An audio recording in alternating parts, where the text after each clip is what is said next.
Bob, the Scandinavian countries that people like to point to, like Sweden, Denmark, Finland, and Norway, aren't really socialist at all. What? Not only has the Prime Minister of Denmark gone out of his way to publicly say that they're a market economy, those 4 Scandinavian countries rank about the same as the US as far as economic freedom is concerned. Yes, they have very robust welfare systems that previous administrations have put in place, but they've been trimming back both their social programs and their levels of taxation since the 1990s. Once the people realized that their economies were suffering because of the expanding tax and spend social democracy policies that kept being implemented. As far as levels of poverty are concerned, national level poverty is measured comparatively to what other people in the same country are making, and where that line is set varies from country to country. Not even the World Bank will release comparative data sets on that. And all 4 countries have higher individual and family tax burdens than the US, with Sweden and Finland's being significantly higher.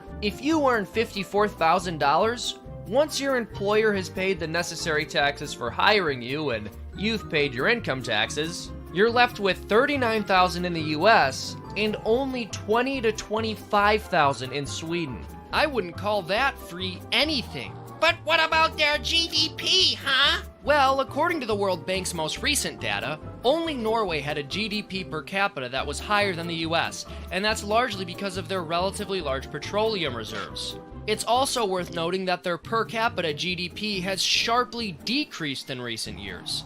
Their high minimum wage? By and large, it isn't set by their government. It's negotiated industry by industry between unions and businesses, usually. Bob, it's great that you want other people to be happier, but maybe we could find a way that doesn't involve government mandates or Viking horns? Valhalla! You can keep the Viking horns, then. Say what? Once there was a gold-seeking prospector. He funded all of his endeavors with his own money and paid his diggers for each hole they dug or mined, whether or not they found anything. One day, one of them finally struck gold, and boom, he was rich. His years of working hard and creating jobs were finally being rewarded. Not so fast. Why do you get the entire gold nugget? After all, I dug the hole. Shouldn't we be splitting it 50-50? Boy, that is just ridiculous. I paid you to dig that there hole. Capitalist swine, living off my surplus labor? I should have known you were a gold digger. Seems silly, right? Unfortunately, it's happening in the world today. Many argue that all workers are entitled to a proportional share of their boss's profits, but that's just not right. Most new business owners go years without ever seeing a profit, and that's if they're lucky enough to get any money. Most businesses fail, after all. Not only do they need a large share of the profits to compensate for all the time and money they've spent on the enterprise, they deserve it for their years and years of unpaid labor. Nonsense. What about after they've recouped their costs? Then any excess money they pull in from their workers is theft. Nope. Once again, the only reason their workers are able to make any money in this context is because someone else built the business. Not to mention, business owners invest thousands and sometimes millions or billions into their enterprises in order to develop new products and technologies to improve the lives of their consumers and pull in more capital to pay themselves and their workers. Please, those rich jerkwads can afford to pay. Sorry, but that usually isn't true either. Most businesses are small businesses, and part of why people start them is because they want to be in full control of the value of their labor, which is the same thing you want. But it's not something you're entitled to unless you start a business yourself. Otherwise, no one would ever start a new business and our economy would stagnate. Oh, that's just economics mumbo jumbo. I don't see why I shouldn't get an equal share of profits. Okay, there's an easier way to settle this. Are you willing to get paid less on years where profits are down, and would you go into debt if the business you worked for did? No. That's why.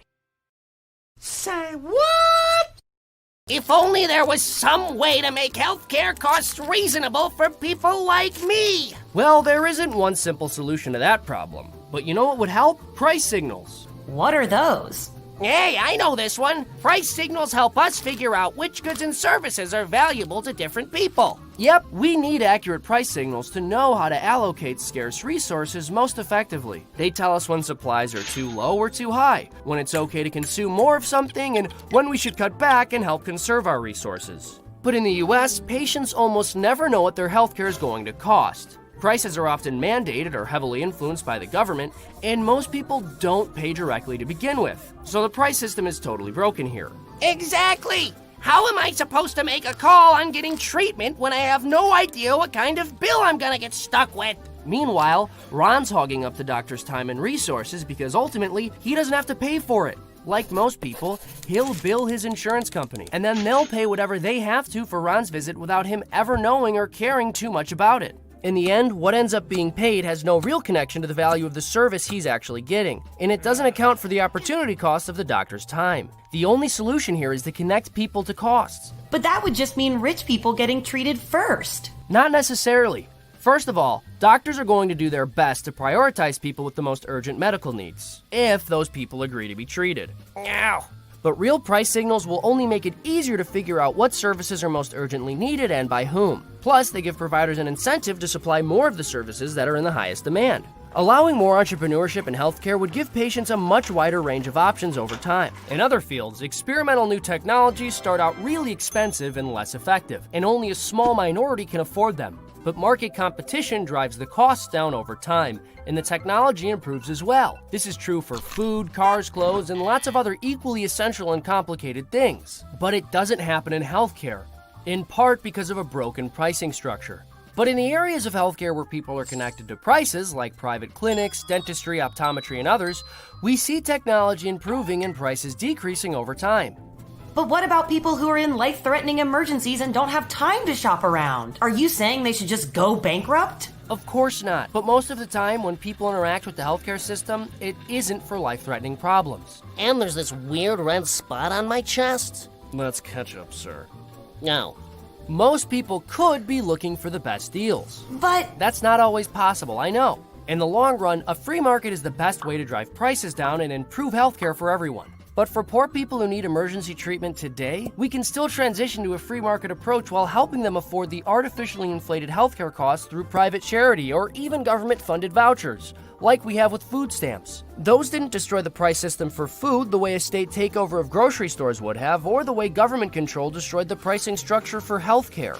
Yeah, I guess that would leave people the freedom to shop around and choose which healthcare providers were right for them, while also helping people who can't afford it before the market drives the prices down. Exactly. Prices help producers know where their goods and services are most valued, and they shape consumption behavior, discouraging waste and encouraging people to limit the resources they use. Even if people were only making their decisions based on price 80% of the time, it would be a huge improvement. that's fair. I guess we shouldn't make perfect the enemy of the good. If I can't get this elbow fixed, I'm going to amputate it myself. Ah! I can't take it anymore. I'm starting my own clinic. Ah.